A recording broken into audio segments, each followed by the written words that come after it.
May mga gusto lang po akong i-clarify doon sa mga interviews at mga sagot ng nanay ko po sa mga interviews niya po. Unang-una po yung 70K na incentives po na sinasabi niya from World Championships 2021 po. Unang-una po 2022 po yun. At hindi lang po 70K yung na-receive ko po doon. Alam ko 6 digits po yun. Dahil dalawa po yung nakuha kong medalya. After nun, mga bandang December, umuwi ako sa Pilipinas. Nakikita kami ng mama ko. At hindi niya sa akin sinasabi na na-receive niya na pala yung incentives ko from World Championships. Hindi ko pa po malalaman na na-receive niya na po yung incentives ko kung hindi ko pa po hinanap. Never ko na po na-receive yung incentives ko po na yun. At never ko na rin naman po na hiningi yun sa kanila. Binigay ko na at wala na po yun sa akin. Ang sa akin lang naman, gusto ko malaman kung saan napunta yung incentives ko po na yun. Yung principle po kasi dito wala po sa liit o laki ng amount po na incentives po na ginalaw niya. Kundi po sa pagtago at paggalaw niya nang wala ko pong consent, yung pinapoint ko po sa kanya. At yung about sa red flag daw po si Chloe na sinabi ng mama ko, hinusgahan niya po agad si Chloe sa pananamit at sa pag-akto po niya. Magkaiba po ng kinalakihan. Unang-una, lumaki si Chloe sa Australia at ayun yung nakagisnay niyang culture. At ibang-iba po talaga sa Pilipinas kung paano tayo gumalaw, magsalita o manamit po. At yung about po sa yung mauubos po yung anak ko, nasabi po ng mama ko. Unang-una po si Chloe po may sarili po siyang income. Lahat po ng nakikita niyong gamit o yung pag-travel niya kung saan-saan po. Galing po yun sa pinagpaguran niya po. At bakit naman po ako mauubos? Gaya nga po ng sinabi ko, si Chloe po may sarili po siyang income. And lahat po ng bank account ko po nasa mama ko po. At may mga instances po talaga na si Chloe po yung sumasalo sa akin that time po. Bukod sa incentives po, nasa kanya din kasi yung bank account ko sa monthly allowances sa pag-gymnastics ko. And nung nakuha ko na yung bank account ko po na yun, doon ko po nalaman na inuubos niya po yung laman nun. And nasa akin po yung mga bank statement ng withdrawal po na ginagawa niya po. Sabi niya pa nagsimula daw yung hindi namin pagkakaintindihan dahil kay Chloe daw po. Opo, totoo po yun. Dahil ever since unang-una pa lang, ayaw niya na kay Chloe kahit hindi niya pa po nakikita or nakikilala in person. And mas nagkalabuan po kami nung naglagay po ako ng boundaries sa relationship ko. Kasi pinaglaban ko po si Chloe dahil gusto ko po siya. Yung about sa training camp na kinikwento niya na si Chloe dapat wala na daw doon, sabi ng former coach ko pagdating nung dalawang magte-training camp doon. Usually, kapag magte-training camp kami, palaging naka-hotel.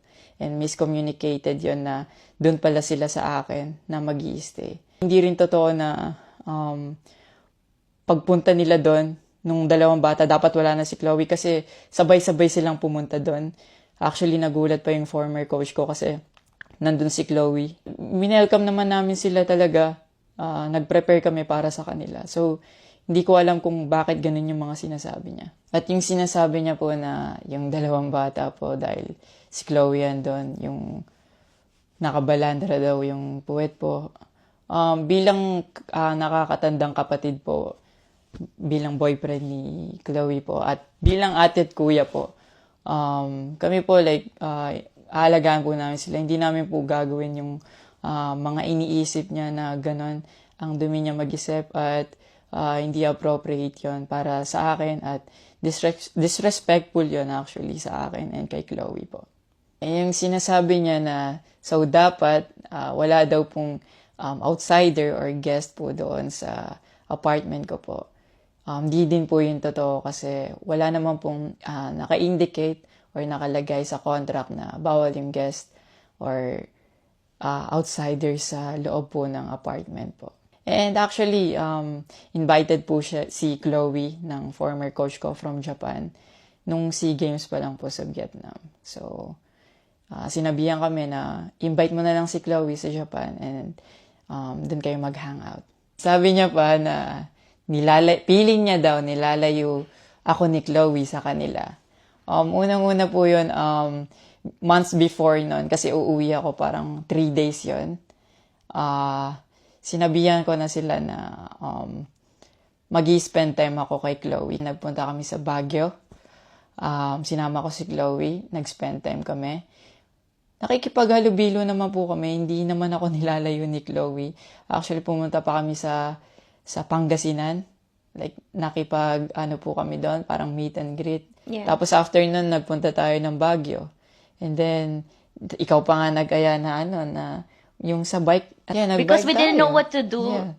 after nung kumain, because they were like, oh, what do we do? I was like, oh, let's go sa Burnham Park. Yeah. So that we can take the little kids to go biking. Yeah. So I'll just attach a screenshot of me saying sorry at that time if they felt left out when we were all hanging out sa Baguio. So you guys can just pause and read. Actually, nagkita po yung mama ko and yung family ni Chloe twice po.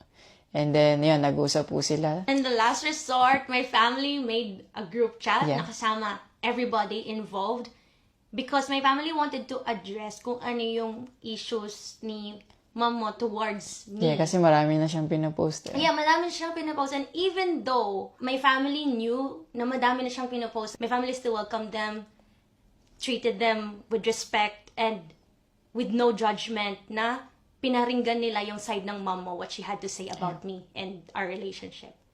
And then, after the group chat, she left, your mom left, and wala siyang narinig anything from my family. May recent interview po kayo na kinakongratulate niyo po ako. Kung genuine po talaga kayo, maraming salamat po. Ina-acknowledge ko po yung pagka-congratulate niyo sa akin. Pero nagpa-flashback pa rin po talaga yung masasakit yung sinabi sa akin at yung mga hindi nyo pag-wish well sa akin. Like, tumatatak po yan sa akin talaga. Ang message ko po sa inyo na mag-heal kayo, mag-move on, at napatawad ko na kayo long time ago po. Pinagpe-pray ko na maging safe kayo palagi at nasa maayos kayong kalagayan dyan lahat. Tigilan na po natin to at i-celebrate na lang po natin yung mga ginawa po ng paghihirap, pagsasakripisyo ng bawat atletang Pilipino dito sa Olympics.